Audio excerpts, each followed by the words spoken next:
Hi, my name's Karen Weiniger from the Tel Aviv Soreski Medical Center in Israel. I'm pleased to be able to speak to you today at Euro Anesthesia 2021 about management of cardiac arrest in pregnant women. I have no disclosures that are relevant to this lecture. So maternal mortality is a major concern, particularly in non-developing countries. This lecture is going to focus on maternal cardiac arrest in developed countries and how we can manage when we have resources and equipment. So the EMBRACE that was published 2 weeks ago shows that the main causes of maternal death: cardiac disease, neurological disease, sepsis, VTE, and suicide, which is the hashed section of bar number 5 from the left of the psychiatric causes of maternal mortality. So what we're going to talk about today is recognising cardiac arrest, some of the guideline updates from the ERC, and simulation and education. And I've put here the advanced life support, one of the algorithms. This should be familiar to everybody, and we're not going to go through it now. This requires updates frequently within your institution in order to be able to manage maternal cardiac arrest or any cardiac arrest situation. So the first thing we need to be able to do is to recognise the cardiac arrest situation. We need to stratify sick pregnant women, preferably using a validated obstetric early warning score, such as that pictured on the right. And in hospital units caring for pregnant women, we need to have a plan which includes preparation for maternal cardiac arrest and neonatal resuscitation. Now, the American Heart Association Get With The Guidelines Registry found that in-hospital maternal cardiac arrests did have warning signs, and almost a third had respiratory and a third had hypotension pre-cardiac arrest. So we mustn't ignore these, and we must be aware when deterioration is occurring. And once cardiac arrest occurs, we need to start CPR. How to recognise a cardiac arrest? Well, there are some specific signs, of course. Unresponsive person with the absent or abnormal breathing, but also a patient with slow laboured breathing should be considered a sign of cardiac arrest, and there can be seizure movements before cardiac arrest. And at this stage, CPR needs to be immediately started, and rapid defibrillation working according to the algorithms that we know. But a specific case in pregnancy is that low systolic blood pressure below 50 millimeters of mercury, CPR should be started, and this was a finding from the NAP6, which was the UK report into anaphylaxis during anaesthesia. So we need to be educating, monitoring, and recognising cardiac arrest in order to be able to start the next steps, which is to call for help and then to appropriately respond. So as I mentioned, we're not going to go through this algorithm, but everybody should be familiar with it. I'm going to diversify a little bit because unfortunately, I'm sure all of us are seeing pregnant women severely ill with COVID. And the UK report just published showed that over 3,000 women hospitalised with COVID, 21% required respiratory support, 10% were admitted to the ICU, and 0.4% died. And the QR reader on your phone will open this document if you scan the slide now. So how should we manage a woman with COVID who's deteriorating? Should we ventilate? Should we deliver? These are very difficult decisions that need to be individualised. And I find this algorithm from the Society of Maternal Fetal Medicine quite useful in order to help us make management strategy decisions for a deteriorating woman with COVID-19, whether or not she's ventilated, optimising oxygen delivery, and deciding whether or not she should be delivered. And the cut point for that decision, all other things being equal, is 32 weeks of gestation. And I want to go through some of the advantages and disadvantages of the early delivery. Of course, if we catch the woman in time, we can perform a controlled delivery where the time and place is of our choosing, and hopefully avoid a perimortem caesarean delivery. And this, of course, should be considered if the patient is deteriorating.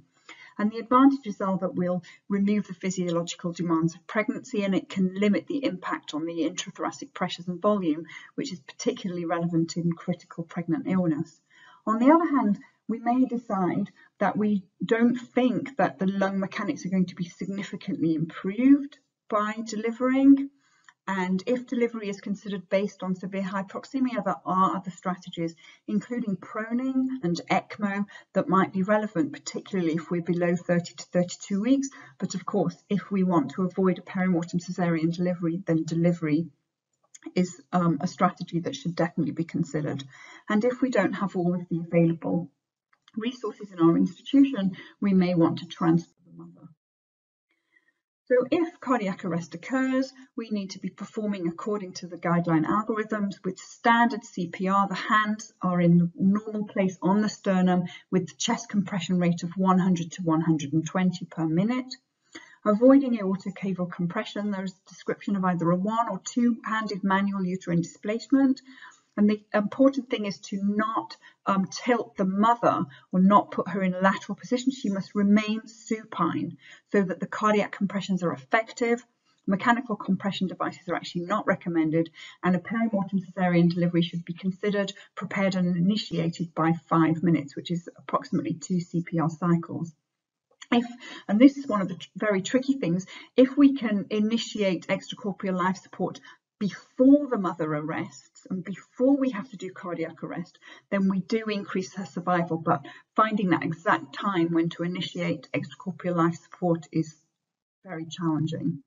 But we know that if we perform an early perimortem cesarean delivery, we improve the mother's chances. And we find this from data looking at the time from collapse to BLS, collapse to ALS. The women who survived had a shorter time between collapse and perimortem cesarean delivery. The mother should not be transported. She's dead. She's undergoing CPR.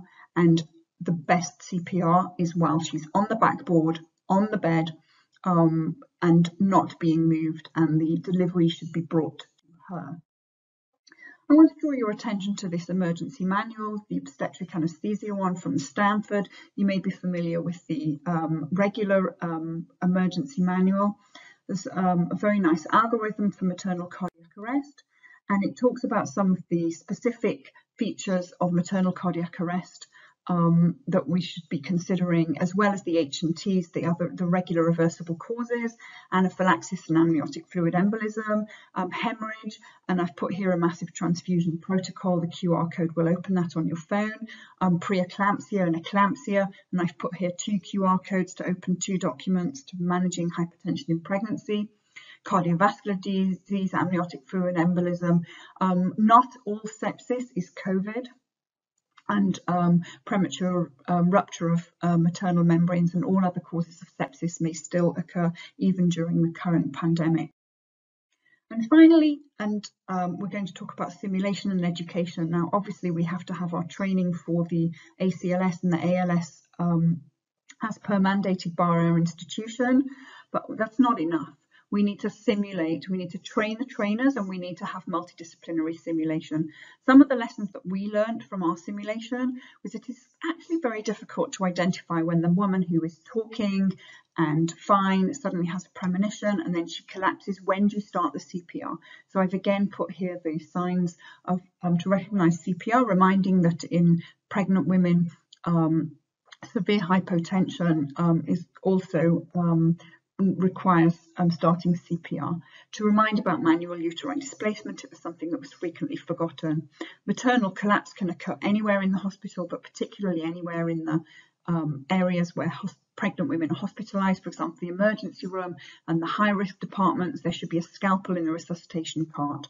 She should not be transferred to the operating room, but if return of spontaneous circulation occurs, this may be considered.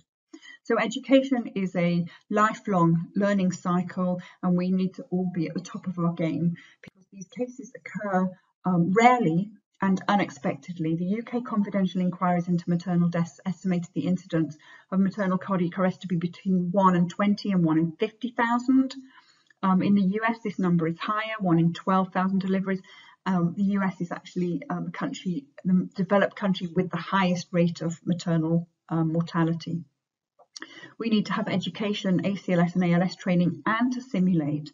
And we need to be monitoring for maternal deterioration.